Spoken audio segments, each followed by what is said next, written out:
Approach control, I'm taking it home. Of all the sports cars in its class, only Mitsubishi makes one with an intercooled turbocharged engine. Four-wheel disc brakes and race car stands for handling. Starion, ESIR. You don't see a sports car like this every day. If it wasn't for this often overlooked Mitsubishi, the world would have been without one of its most iconic cars. Not just a rally icon, but an automotive icon. So how did Mitsubishi's compact sports car lay the foundations for its greatest ever success? Well, let's find out, because my name is Alex, and you're watching QuattroCam.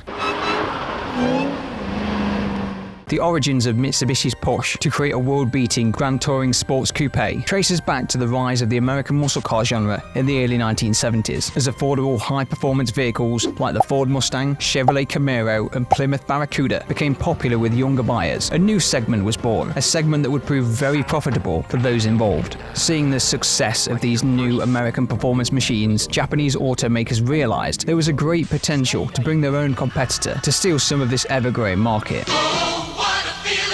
A Toyota feeling. The fun of a sports car without the tortures. At Mitsubishi, executives and engineers alike wanted to craft a head-turning, uncompromised Japanese sports coupe that could challenge the established American pony cars on their own soil. Unlike any great project, it needed a Bond villain-inspired name. Let me introduce you to Project Sirius. This project was a beacon of hope for a new-look Mitsubishi, a chance to reinvent themselves on the world stage, aimed to blend the aerodynamic prowess and handling capabilities of the traditional European sports cars with the brute power potential of the technologically superior Japanese engines. This fusion would produce a new Grand Tourer, balancing raw, exciting performance for the open road with comfort and refinement for daily driving, the perfect blend for an everyday sports car. After selling this dream to the suits and securing a multi-million-dollar budget, Mitsubishi engineers spent the next few years testing prototype after prototype for Project Sirius. Multiple configurations were dreamt up, made, and then checked over with a fine-tooth comb in a bid to optimize construction, engine placement, suspension geometry, and exterior styling to produce the greatest sports car in the company's history. By 1982, the fruits of Project Sirius were finally revealed. The production-ready Mitsubishi Starion Sports Coupe, brimming with computer-designed sheet metal to reduce drag coefficients. Paired with an advanced tech-laden platform, the Starion was poised to destroy expectations of what Mitsubishi could do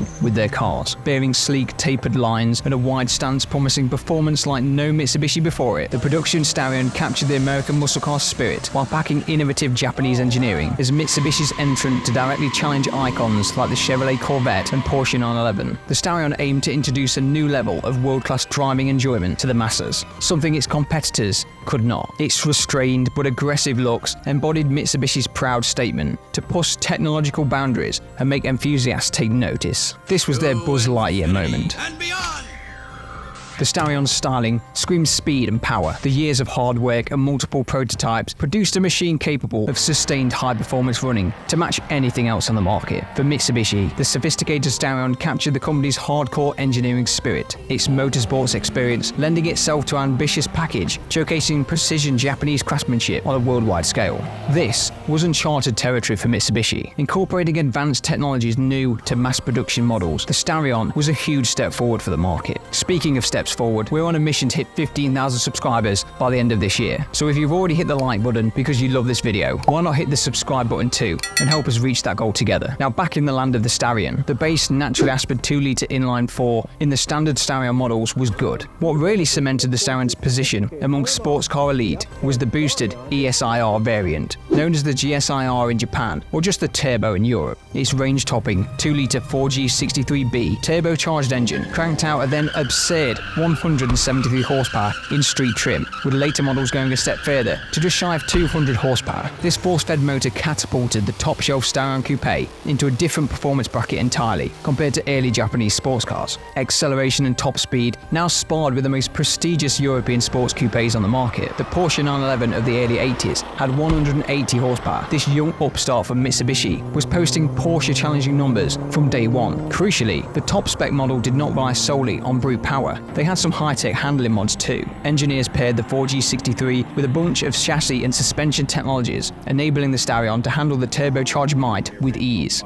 4-wheel independent suspension, 4-wheel disc brakes, and Japanese automakers' first application of rack and pinion steering maximised the Starion's potential and made it one of the best handling sports cars around. The electronically controlled suspension could adapt between comfortable cruising and aggressive performance driving on command, something that not even modern sports cars have as standard. And that's not all. Installing rack and pinion steering eliminated the slow response and lack of feel old-fashioned recirculating ball designs were known for. The result was immediate race car style steering response, a new concept to affordable front engine coupes, with so much attention on the ride quality, handling and road feel to complement that raw 4G63 power. The Starion represented a new benchmark for caring about the entire driver experience. Project Starion had delivered a class-beating car, and Mitsubishi had a new outfit to wear. They were now serious contenders to the global elite of sports car manufacturers. Never before had a mass-produced Japanese vehicle so perfectly brought together power, control, feel, and excitement like the Starion. In doing so, the top-of-the-line Starion delivered an engaging and complete performance package, exceeding anything yet seen stateside, in Europe,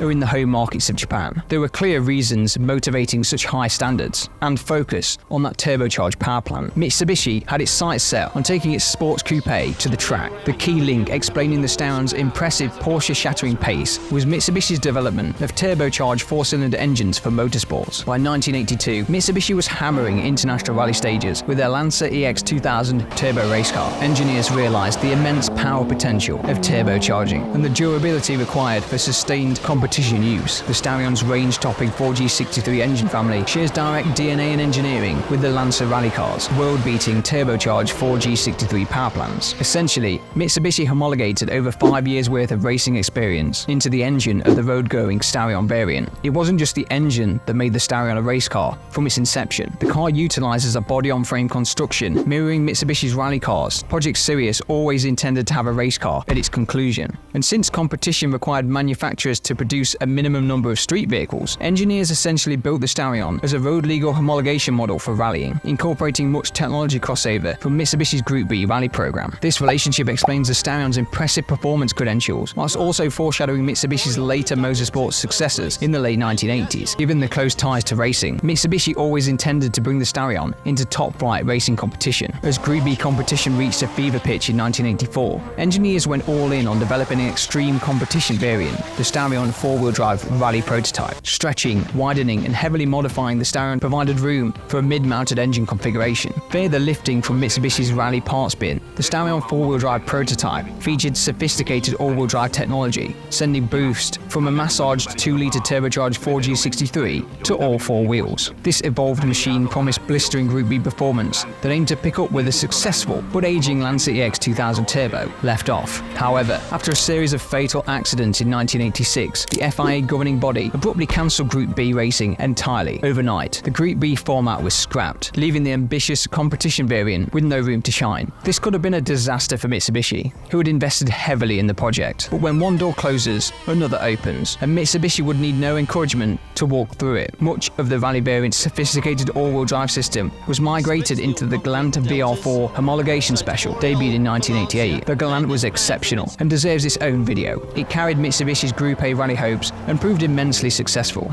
Mitsubishi would repeat this passing of the tech once more, taking the DNA of the Galant VR4 and passing it onto Mitsubishi's 21st century homologation icon, the beloved Lancer Evolution. Essentially, the Evo's fame as a dominant gravel-spitting all-wheel drive monster traces directly back to the cancelled competition ambitions of the Starion in 1986. So while the Starion never reached its full Group B potential, this pivotal sports coupe was the foundation to Mitsubishi's later rally success, even previewing technology that contributed to the Evo becoming a tuner icon. The Starion's own shot at motorsport glory was cut devastatingly short, but its engineering spirit lives on, in rally cars bearing the 3-diamond logo even today. Now you know this, it's pretty hard to overlook the Starion, because without it, tuner culture might never have been the same ever again. The model previewed over half a decade of Mitsubishi's rally technology while bringing a supremely engineered turbocharged package within the reach of ordinary drivers. The subsequent glory of the Lancer Evolution rally cars has overshadowed memories of the equally advanced Starion. With its competition career cancelled prematurely, this machine's legend languishes mostly forgotten beyond niche automotive circles. Yet in its brief but impressive lifespan, the ambitious Starion set benchmarks in accessible power and handling while preparing Mitsubishi for future rally dominance. The Starion's baby brothers, you could say. For this foundational influence, as well as birthing the Evo's lineage, we memorize the unsung Mitsubishi Starion as the often overlooked older brother of a rally legend, a high-tech homologation special that was never given its chance to shine. We can only play what if for now. What if the Starion had taken to the stages of Group B Rally? What if it had won? And what if it had continued as Mitsubishi's halo car until the present day? Who knows what could have happened? One thing's for sure, the Starion had all the right ingredients to be a true JDM icon, easily securing its place as a hidden JDM gem. Do you think there's a hidden JDM car with more potential than the Starion? Let us know in the comments. And if you've made it this far, why not give this video a like? You can also subscribe to the channel for more videos like this by clicking the button below or clicking on the logo in the center of your screen. Once you've done that, you can also check out some of these other videos. We are sure you won't be disappointed.